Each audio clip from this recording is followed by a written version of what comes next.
Congress committee के सम्माननीय अध्यक्ष आदरणीय मल्लिकार्जुन खड़गे जी,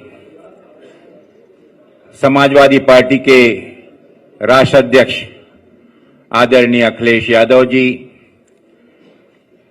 अखिल भारतीय कांग्रेस कमेटी के जनरल सेक्रेटरी प्रशासन आदरणीय के.सी. वेणुगोपाल जी, आदरणीय श्यामलाल पाल जी, प्रदेश अध्यक्ष समाजवादी पार्टी के,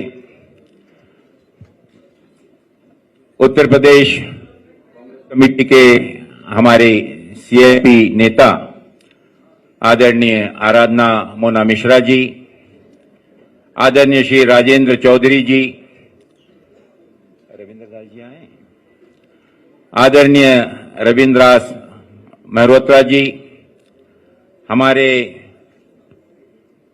आदरणीय फकीर सिद्दीकी साहब उपस्थित, फाकीर सिद्दीकी जी, डॉक्टर नासिर हुसैन जी, भाई प्रणव झा जी, उपस्थित सभी पत्रकार साथियों,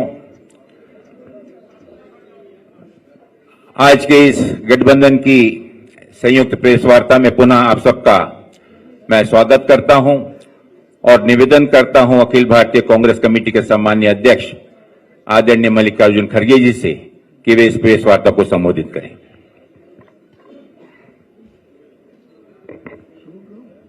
शुक्रिया। ऑन करना पड़ेगा। ऑन।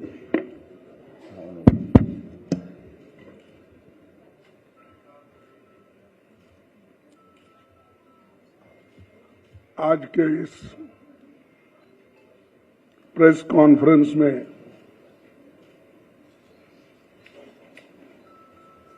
उत्तर प्रदेश के भूतपूर्व मुख्यमंत्री और हमारे गठबंधन के बड़े साथी श्री अखिलेश जी और इस मंच पर बैठे हुए सभी मेरे दोस्तों और यहाँ पर पधारे हुए हमारे मीडिया के सारे बंधुओं मित्रों, ये नहीं कहता मेरे परिवार के लोग बोल के, तो सभी मेरे दोस्त हैं, सभी आप हमारे अपने इस कॉन्फ्रेंस में बड़ी तादाद के साथ यहाँ पर आए हैं, इसलिए आप सबका मैं शुक्रिया अदा करता हूँ।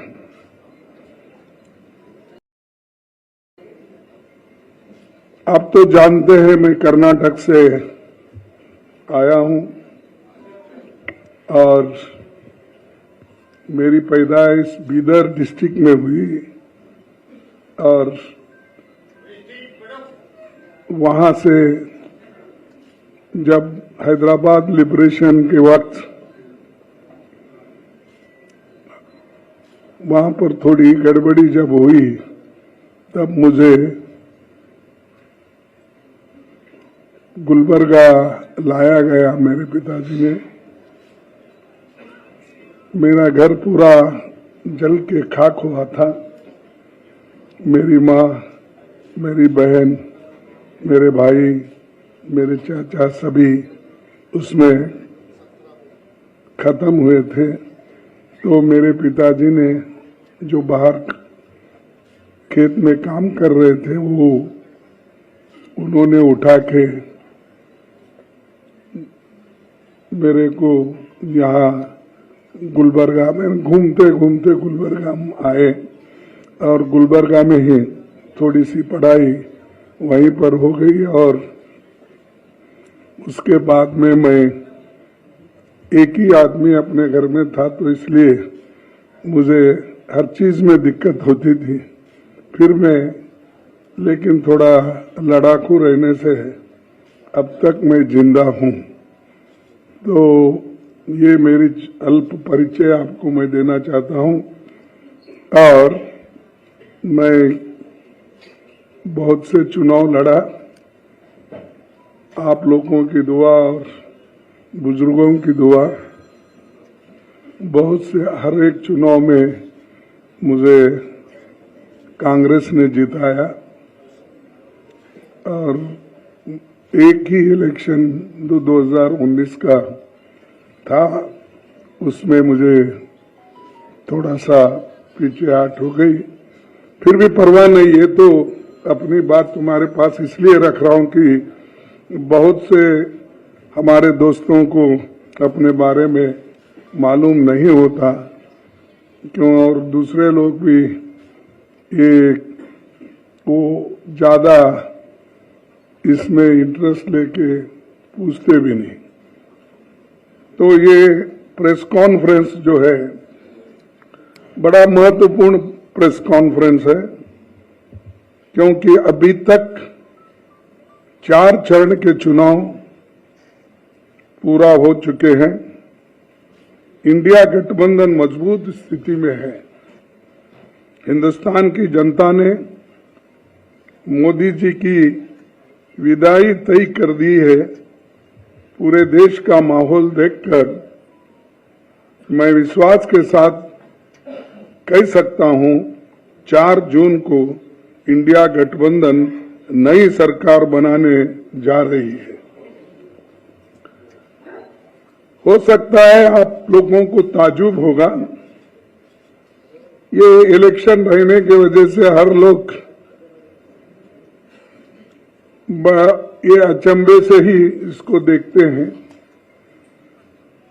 और 2024 का चुनाव देश का सबसे बड़े महत्वपूर्ण चुनाव है। ये चुनाव देश के लोकतंत्र को बचाने का, संविधान को बचाने का ये चुनाव है और एक विचारधारा का चुनाव है।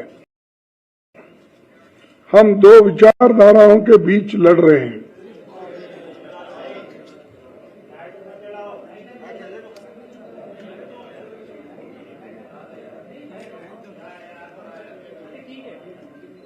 शुरू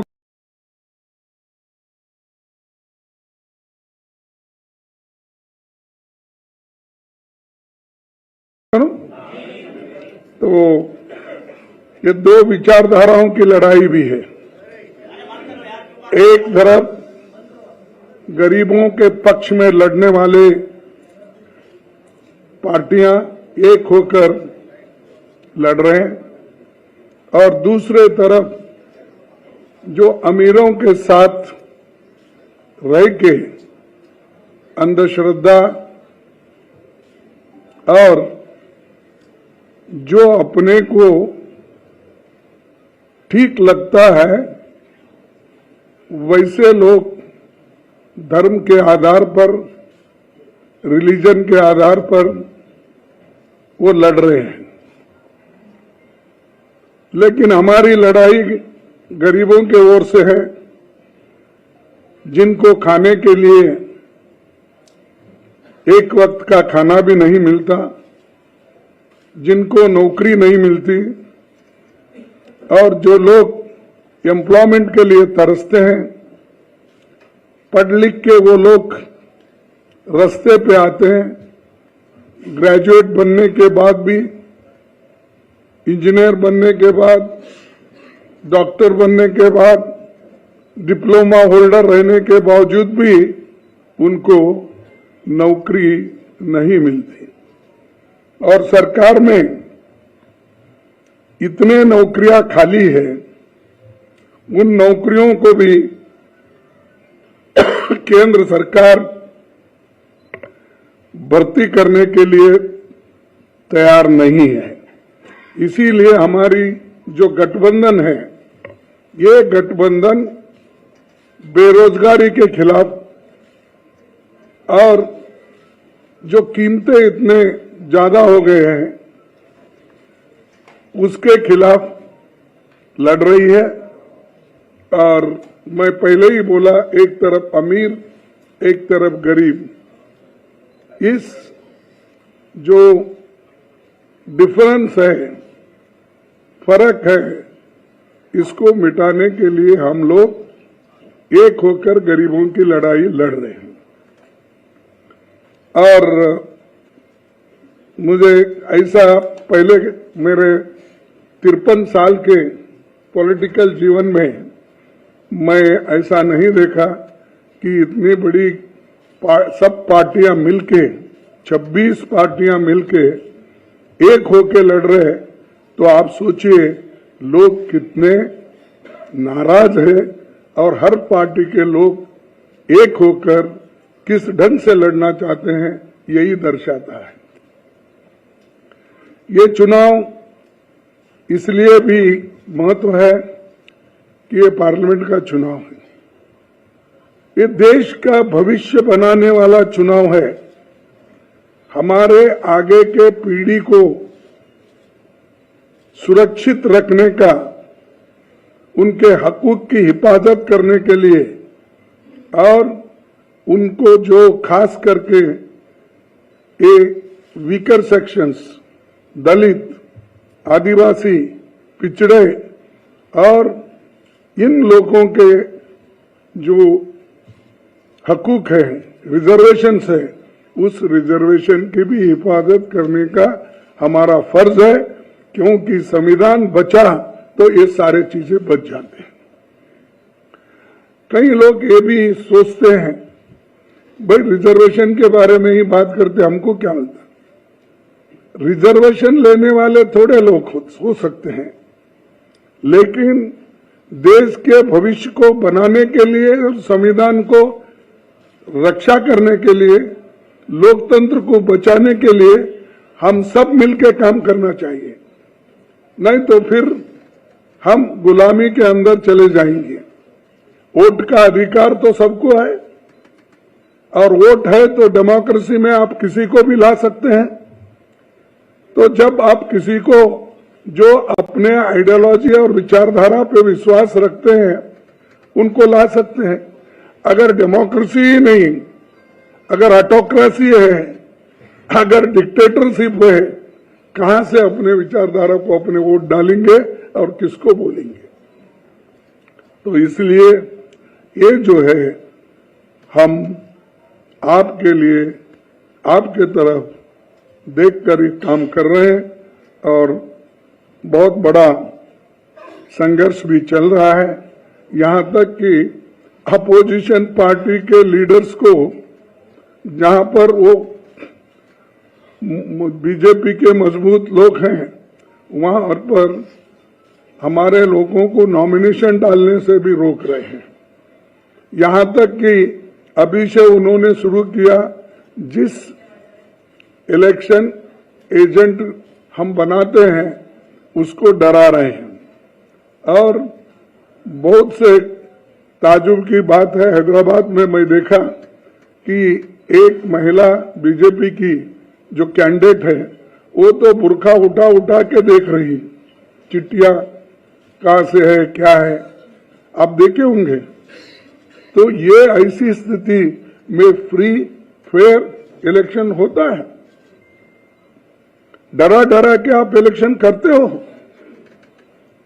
इसीलिए लेवल प्लेइंग ग्राउंड होना चाहिए, लेकिन फिर भी हम लड़ रहे हैं मजबूती के साथ, एक होके आगे बढ़ रहे हैं। और ये 4 इलेक्शन के नतीजे देखने के बाद हमें ऐसा है, रिपोर्ट्स आए हैं कि गठबंधन आगे है और बीजेपी पीछे है।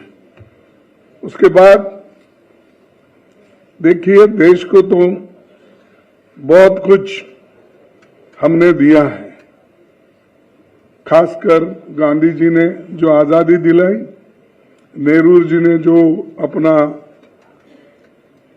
ये लोकतंत्र का बुनियाद डाला, डॉक्टर बाबा साहब अम्बेडकर ने संविधान लिखा, और इसको पूरा गांधी जी, नेहरू जी और सब जो कॉन्स्टिट्यूंट असेंबली के मेंबर थे वो पूरे सपोर्ट करे और वो समानता के लिए, एक होकर चलने के लिए और सेक्युलर बेसिस चलने के लिए उन्होंने पूरी कोशिश की और वो संविधान अब चल रहा है। इसको बदलने की कोशिश ये लोग कर रहे हैं। और हम ये नहीं कहते कि हमारे पास कोई कहने के लिए सबूत नहीं है। ये तो पहली बार हमारे आरएसएस के नेता मोहन भागवत ने कहा, अगर हम आएंगे तो बदलाव लाएंगे संविधान में। और दूसरा कहा, हमारे कर्नाटक में हमको 2/3 मेजॉरिटी इसलिए होना है कि हम संविधान को बदलना चाहते हैं। और उत्तर प्रदेश से तो बीजेपी की ओर से इतने आते हैं कि संविधान बदलने की बात इतने बोलते हैं, तो मुझे ताजुब होता है। और मोदी जी चुप बैठते हैं। अगर आपके पास, क्योंकि हिम्मत की बात बहुत करते हैं आप, 56 इंच छाती तो है ही आपका, ये सब करते हैं, तो उनको डराते क्यों नहीं, पार्टी से निकालते क्यों नहीं? भाई ये संविधान के खिलाफ ऐसा नहीं बोलना चाहिए, ये देशद्रोही का काम है, ऐसा बोलिए। अगर कोई गलत स्टेटमेंट देता है उसके ऊपर इतना आप कूद पड़ते हो, लेकिन ये तो देश को बचाने का और संविधान को बचाने का, लोकतंत्र को बचाने का सब्जेक्ट है, विषय है। इस पे आप क्यों नहीं ये करते? तो वो एक, और बार बार वो अपने भाषण में मटन, चिकन, मंगलसूत्र, ये मणिपुर विषय छोड़ दिए, बाकी यही वो बोलते हुए। देखो भाई, कोई भी आपको कुछ कहना है, वोट लेना है, तो आपके काम पे वोट लो ना। मैंने ये किया, जैसा कि जवाहरलाल नेहरू जी ने बड़े बड़े पब्लिक सेक्टर्स बनाए, HMT, HAL, BEL, BHEL, ये सारे बनाए, और उससे लाखों लोगों को एम्प्लॉयमेंट मिला। बड़े बड़े बांध बनवाए, जिससे हमारा हरी क्रांति इस देश में आ गई। ये काम बताकर आप लोग सिर्फ मैं वो हूं, आज कुछ सुना मैं गरीब माँ का बेटा हूं, ऐसा कुछ बोल रहे थे। एक टीवी को संदर्शन कर रहे थे, तो उसमें बोल रहे थे, लेकिन उनको ज्यादा दिखाते थे, टीवी वाले को जो क्वेश्चन पूछते हैं उनको कम दिखाते थे। तो वो आमने सामने हुआ कि नहीं मुझे मालूम नहीं, लेकिन ये तो हुआ, दिख रहा था। तो ये चीजें वो खुद बोलते हैं, लेकिन अपने लोगों को सुधारने के लिए, देखो भाई ये गरीबों के खिलाफ है, आप बात मत करो, नहीं तो पार्टी से बाहर जाओ। अगर आरएसएस भी कहती है तो तुम्हारी मदद मुझे नहीं होना चाहिए, मुझे देश इम्पोर्टेंट है, सब मिलकर चलना इम्पोर्टेंट है। ये बातें वो तो नहीं करते।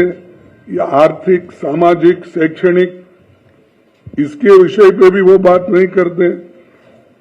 तो हमको ये कहना है कि हम सब मिलके, गठबंधन के पार्टीज मिलके, हम विशेष ध्यान देकर जो न्याय स्कीम्स हमने लोगों के सामने रखा, 5 न्याय और 25 गारंटी, उसके अलावा भी यहाँ पर जो लोकली स्टेट में बनते हैं वो भी उसमें बहुत जगह जो हो सकता है उसमें शामिल कर सकते हैं बाद में। और ये इसलिए मैं कह रहा हूं कि एक खास करके दलित, आदिवासी, पिछड़ों, महिलाओं और आर्थिक रूप से कमजोर लोगों को भी आगे लाने के लिए ये जातीय जनगणना हम करने वाले हैं। इसलिए कर रहे हैं कि समाज को तोड़ने के लिए नहीं, जाति जाति में झगड़ा लगाने के लिए नहीं, इसलिए कर रहे हैं किसकी हालत, सामाजिक हालत उसकी क्या है, आर्थिक हालत क्या है और शैक्षणिक हालत क्या है, स्वास्थ्य में उसका कहां ठहरा है, इन चीजों को हम देखने के लिए और देखकर उस पर पॉलिसी बनाने के लिए हम कर रहे हैं। मोदी जी उठते ही ये जाति जनगणना देखिए ये लोग कर रहे हैं, वो नहीं, घर का एक्सरे कर रहे हैं, घर में क्या है वो देख रहे हैं। यहां तक भी बोले, कोई प्राइम मिनिस्टर आज तक नहीं बोला, मैं तो नहीं देखा, सुना भी नहीं। आप बहुत से यंग लोग हैं, बूढ़े भी हैं, लेकिन उन्होंने ये बोला, देखो आपके पास अगर घर में दो, अहमदाबाद में मैं भी था वहां, मैं दूसरी जगह भाषण कर रहा था, उन्होंने भी कर रहे थे, उन्होंने बोले देखिए तुम्हारे घर में अगर 2 भैंस है, एक मुसलमानों को देंगे। नहीं, आप सुने नहीं, अगर ऐसा प्राइम मिनिस्टर इतनी झूठ भी बोलते हैं तो हम क्या कहें। और गालियां तो भरपूर देते हमको, जितना कांग्रेस को गालियां देते, मैं समझता हूं राम का नाम भी उन्होंने उतना नहीं लिया होगा जितना हमारे को गालियां देने में। कांग्रेस पार्टी को, सोनिया गांधी को, राहुल गांधी को, और फिर बाद में बचा कुचा रहे तो प्रियंका गांधी को और मेरे को भी शामिल कर लेते हैं। तो मैं इसलिए बोल रहा हूं, हर चीज झूठ, आप कितना झूठ बोलेंगे, और लोगों को मालूम है। इसके बावजूद भी अगर कोई कहता है कि बहुत बड़ा होशियार है, स्टेट्समैन है, अगर कहते हैं तो मैं समझूंगा इस देश की बदकिस्मती है। और मैं ये दावे के साथ कहूंगा कि इंडिया गठबंधन ये जो है बहुत मजबूती के साथ लड़ रहा है और लड़ेगा, और हमारे जितने भी गारंटीज है वो हम सभी महिलाओं के लिए हो, युवाओं के लिए हो, श्रमिकों के लिए हो, किसानों के लिए हो, और बराबरी के हिस्सेदारी का हो, ये सब कुछ हम करके दिखाएंगे। तो मैं इतना ही कहता हूं, आप सभी को धन्यवाद, बहुत शांति से सुने आपको धन्यवाद करते हुए। और अब मैं एक आपको कहूंगा कि यहाँ पर 5 केजी चावल की भूख चल रही है। मैंने 80 करोड़ लोगों को मुफ्त खाना दिया, 5 केजी देगी। अरे भाई, फूड सिक्योरिटी एक्ट तो हमने लाया, कोई भी उस एक्ट के तहत कोर्ट जा सकता है अगर स्टॉप करे। तुमने तो कुछ भी नहीं किया, लेकिन मैं इतने 80 करोड़ लोगों को खाना, आप 5 किलो दे रहे हैं ना, हम गठबंधन की सरकार अगर आएगी हम 10 केजी देंगे, 10 केजी। पहले का जो भी है वो तो है, लेकिन 10 केजी हम देंगे। और ये गारंटी के साथ इसलिए कह रहा हूं कि हम जो करे हैं, अब कर्नाटक में हम किए और तेलंगाना में हमने किया, हम तो स्टेटों में किए। आगे देने वाले 5 केजी मैं दे रहा हूं और मैं उसको आगे देखूंगा, ऐसा कुछ बोल रहे हैं। तो ये जो है, जो कुछ हुआ, ये हमारे गारंटीज कहीं हम बोल के नहीं करें, या मनरेगा का हो, या फूड सिक्योरिटी हो, या आरटीए हो, या आरटीई हो, ये सारी चीजें मन से किए गरीबों के लिए। तो ये चीज मुझे कहना था। धन्यवाद। अब हमारे बहुत बहुत धन्यवाद। अब मैं आमंत्रित करता हूं समाजवादी पार्टी के राष्ट्रीय अध्यक्ष आदरणीय अखिलेश यादव जी को कि वे इस प्रेस वार्ता को संबोधित करें। मैं धन्यवाद देता हूं अविनाश पांडे जी का। हमारे साथ आप जिनकी बात सुन रहे थे, आदरणीय कांग्रेस पार्टी के राष्ट्रीय अध्यक्ष आदरणीय मल्लिकार्जुन खड़गे जी, कांग्रेस पार्टी के उपस्थित सभी हमारे नेता और समाजवादी पार्टी के प्रदेश के अध्यक्ष श्यामलाल पाल जी, पार्टी के सभी नेता और प्रेस के साथियों का मैं बहुत बहुत धन्यवाद और आभार प्रकट करता हूं। चौथे चरण का चुनाव खत्म हो गया है। भारतीय जनता पार्टी का झूठ जितना पहाड़ चढ़ना था, पहाड़ चढ़ चुका है। चोटी से अब उतरना शुरू हो गया है। अब लुढ़कना शुरू हो गया है।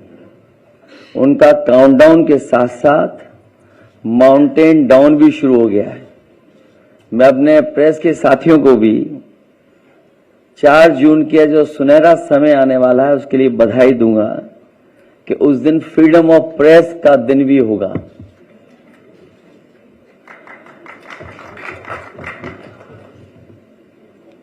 मीडिया मुक्ति और फ्रीडम ऑफ प्रेस का दिन भी 4 जून होगा। भारतीय जनता पार्टी अपने ही नेगेटिव नैरेटिव में उलझ गई है और जब हम पीछे मुड़ करके देखते हैं 10 साल दिल्ली की सरकार और लगभग 7 साल उत्तर प्रदेश की सरकार में हर बात उनकी झूठी निकली, वादे उनके झूठे निकले और हाल में जो हम लोगों ने उनका चुनाव देखा है वो उनकी बूथ कमेटियां लूट कमेटी के तरह काम करने लगी हैं और जो जन समर्थन इंडिया गठबंधन के लिए जनता में दिखाई दे रहा है, आने वाले समय में 140 करोड़ की जनता भारतीय जनता पार्टी को 140 सीटों के लिए भी तरसा देगी। भारतीय जनता पार्टी का रथ फंस नहीं गया है, धंस गया है और इसीलिए उनकी भाषा बदली है। जो उन्हें अपने काम पर वोट मांगना था वो अपनी भाषणों में भाषा बदल दी है। इसलिए नकारात्मक राजनीति का समय खत्म हो गया है। लोग और देश की जनता बदलाव चाहती है। वो बदलाव 4 जून को आने वाला है। इंडिया गठबंधन की सरकार बनेगी। तमाम जो जनता के लिए और जो हमारा किसान बैठा देख रहा है कि किसान की मदद हो, सहयोग हो, खुशहाली के रास्ते पर किसान जाए, उसे जो झूठा सपना दिखाया गया था आय दोगुनी का और काले कानून ला करके जो उसके साथ अन्याय हुआ था वो अभी किसान भूला नहीं है। वो थार से जो किसानों की जान गई, थार वाला घटना भी किसान भूला नहीं है और इनकी सरकार में लाखों किसानों ने आत्महत्या की है। बुंदेलखंड का इलाका उत्तर प्रदेश का वो है जहां पर सबसे ज्यादा किसानों ने आत्महत्या की। जो जन समर्थन मुझे कल दिखाई दिया है, बुंदेलखंड के लोग भारतीय जनता पार्टी को खंड खंड कर देंगे। वहां पर कोई भी खाता खुलने वाला भारतीय जनता पार्टी का नहीं है। और मैंने कई बार कहा और फिर कहता हूं प्रेस के सामने, इंडिया गठबंधन उत्तर प्रदेश में 79 सीटें जीत रहा है और क्यूटो में लड़ाई में है। जो नौजवान देख रहा है कि उसकी हर परीक्षा, उसका पेपर लीक हुआ, जिन्होंने तैयारी करके गए, कोचिंग करके गए और जब वो परीक्षा दे करके घर लौटे तो निराश हो गए क्योंकि परीक्षा का पेपर लीक हो गया। ये सरकार नौकरी नहीं देना चाहती। नौकरी खोने से नौजवानों का 1/3 जीवन बर्बाद हो गया। कई मौकों पर कहा मैंने, वो गणित बताया कि अगर एक परिवार के 3 सदस्य इस सरकार से नाराज हैं, जो बेटा या बेटी परीक्षा लिखने गई थी और उसके केवल मां बाप को हम जोड़ दें, 3 गुणा 60 लाख बनता है 1 करोड़ 80 लाख और 1 करोड़ 80 लाख अगर हम भाग दे दें 80 लोकसभाओं से तो हर लोकसभा में 2,25,000 वोट कम भारतीय जनता पार्टी का हो गया। इसकी भरपाई कहां है? इसलिए पूरा सफाया होने जा रहा है। किसान, नौजवान, व्यापारी, हर वर्ग के लोग भारतीय जनता पार्टी की जो पुरानी कहानी है सुन सुन करके थक गए हैं। इनके जो घिसे पटे डायलॉग है उनको भी कोई नहीं सुनना चाहता। इसलिए इस बार परिवर्तन होना तय है। इंडिया गठबंधन सबसे ज्यादा सीटें उत्तर प्रदेश में भी और देश में जीतने जा रहा है। मैं एक बार फिर आदरणीय मल्लिकार्जुन खड़गे जी का बहुत बहुत धन्यवाद देता हूं, आभार प्रकट करता हूं, क्योंकि जो आह्वान आपने किया वही आह्वान हम लोग कर रहे हैं कि आज लोकतंत्र को खतरा है। ये लोकतंत्र के पीछे तो पड़े ही हैं, हमारी आपकी जान के पीछे भी पड़े थे। अब ये कहते हैं कि हम वैक्सीन वापस ले लेंगे। जो शरीर में हमारे वैक्सीन चली गई, अब बताओ उस शरीर से कैसे वापस लेंगे? और लोकतंत्र तो खत्म करना ही चाहते हैं। संविधान ने जो अधिकार, न्याय और जो हमारे लिए रास्ता चुना था, उसको भी खत्म करना चाहते हैं। उससे पहले हमने आपने देखा है कि हर इंस्टीट्यूशन को इन्होंने खत्म कर दिया। हर इंस्टीट्यूशन को ये खत्म कर रहे हैं। इंस्टीट्यूशन का खत्म होना ही हमारे आपका बाबा साहब भीमराव अम्बेडकर जी का दिया हुआ संविधान को खत्म करने का रास्ता है। इसलिए देश की जनता लोकतंत्र को भी बचाएगी और भारतीय जनता पार्टी को इस बार हारने का काम करेगी। बहुत बहुत धन्यवाद आदरणीय अखिलेश जी। साथियों, समय कम है, कुछ प्रश्न आदरणीय खड़गे जी से और अखिलेश जी से आप लोग पूछना चाहें तो पूछें। मैं सबसे पहले आमंत्रित करता हूं जो नाम मेरे पास में आए हुए हैं, आदरणीय भाई वीरेंद्र सिंह जी, भारत समाचार से। वीरेंद्र सिंह जी, थोड़ा सा शांति बनाए रखें, समय कम है क्योंकि दोनों आदरणीय नेताओं को आज दिन भर जो कैंपेन लगा हुआ है, मीटिंगें लगी हुई हैं। मेरा सवाल अखिलेश जी से है कि उत्तर प्रदेश में एक चर्चा जो आप लोगों ने चलाई थी कि आरक्षण और संविधान को लेकर, इसको लेकर काफी नीचे तक चर्चा चलाने में आप लोग तो कामयाब हो गए हैं। और दूसरी बात यह है कि पीडीए को लेकर आपने एक अभियान शुरू किया था, लेकिन इन सब के बीच में कुछ जगहों पर मायावती ऐसे प्रत्याशी खड़े कर रही जहां आपके काफी जो है परेशानी आपके लिए पैदा हो रही। इसको आप किस रूप में देखते हैं, क्योंकि वो भी भाजपा से भी इस गठबंधन को लड़ना पड़ रहा है यूपी में और मायावती से भी लड़ना पड़ रहा है। इंडिया गठबंधन की रणनीति पीडीए और इस मौके पर आदरणीय मल्लिका खड़गे जी भी हैं। मैं यही अपील करूंगा कि बहुजन समाज के लोग जो बाबा साहब भीमराव अम्बेडकर जी की आस्था रखते हैं, उनके रास्ते पर उनके बनाए हुए संविधान को बचाना चाहते हैं, अपना वोट खराब न करें। जो इंडिया गठबंधन है उसकी मदद करें, जिससे लोकतंत्र को और मजबूत किया जा सके। श्री कुमार अभिषेक जी, आज तक।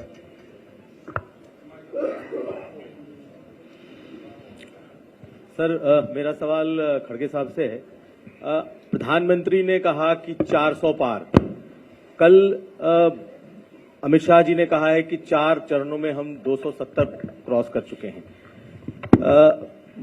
अखिलेश जी ने अभी 140 कहा, राहुल जी ने 150 कहा है बीजेपी के लिए।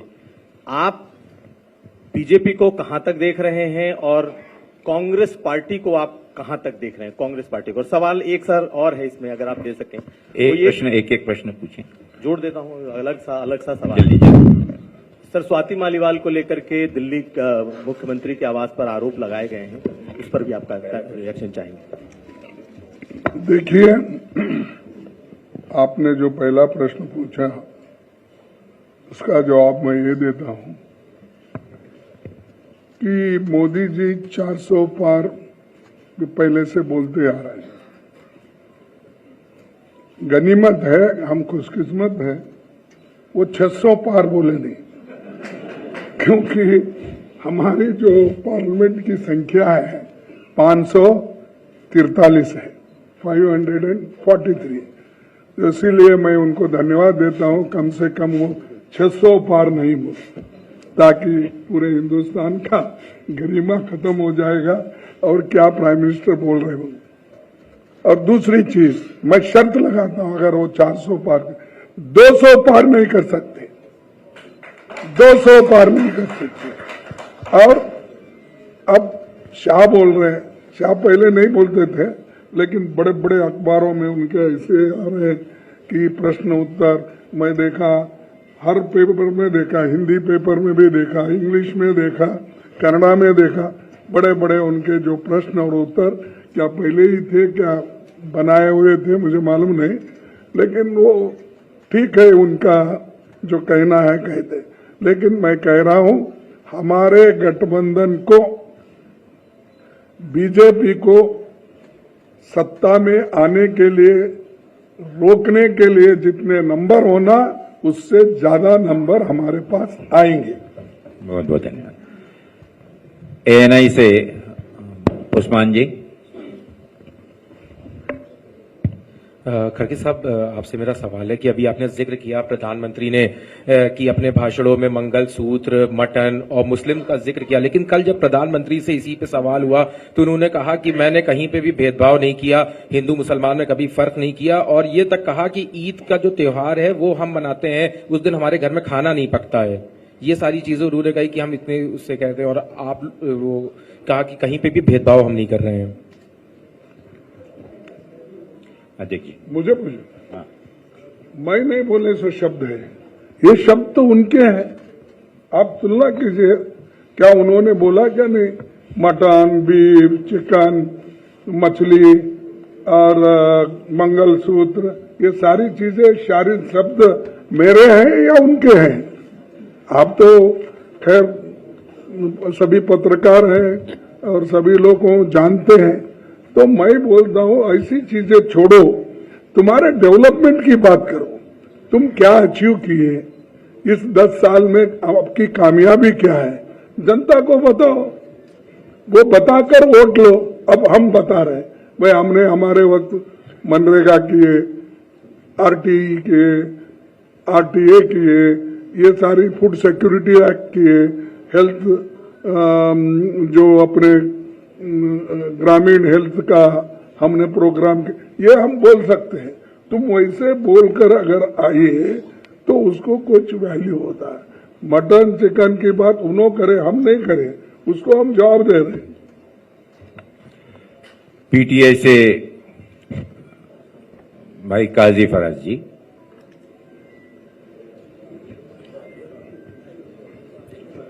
पीटीआई अमर उजाला।